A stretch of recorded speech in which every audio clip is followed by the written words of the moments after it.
அடுத்தவர்கள் அண்ணாந்து பார்க்குற அளவுக்கு நம்ம வாழ்க்கை தரம் உயரணுமா?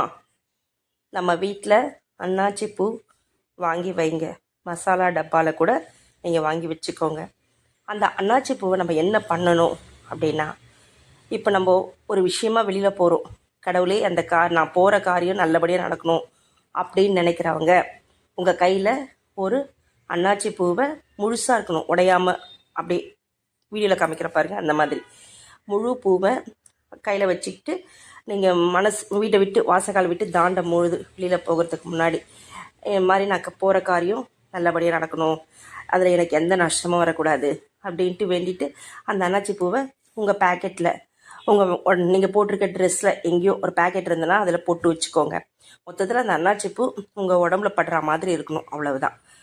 அப்புறம் அந்த விஷயம் நல்லபடி நடக்கும், அதில் எந்த பிரச்சனையும் இருக்காது. நீங்கள் வீட்டுக்கு வரும்போது அந்த அன்னாச்சி பூவை கால்படாத இடத்துல போட்டுடுங்க. அதே மாதிரி நம்மளுடைய மசாலா டப்பா இருக்குது பாருங்கள், அதில் எப்பவும் ஒரு அன்னாச்சி பூவை போட்டு வைங்க. உங்களுடைய மசாலா டப்பா எப்பவும் நிரம்பி இருக்கும். அதுக்கப்புறம் இது நிறைய நேர்மறை ஆற்றல் இருக்குங்க. அதே சமயத்தில் வசியத்தன்மை கொண்ட ஒரு பூ தான் இந்த பூ. நீங்கள் இப்போ தூக்கம் வர்றியா நைட்டில், நீங்கள் என்ன பண்ணுங்க, இப்போது நைட்டு படுக்கும்பொழுது 2 பூவை உங்கள் தலையணை அடியில் வச்சு படுத்து தூங்கிடுங்க.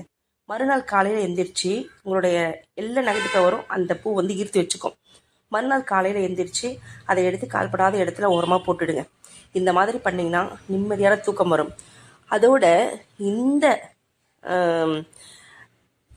அன்னாச்சி பூ இருக்குது பாருங்கள், அதை நீங்கள் எப்பவும் உங்கள் கையில் உங்கள் பர்ஸில் வச்சுக்கிட்டிங்கன்னா உங்களுக்கு ஏகப்பட்ட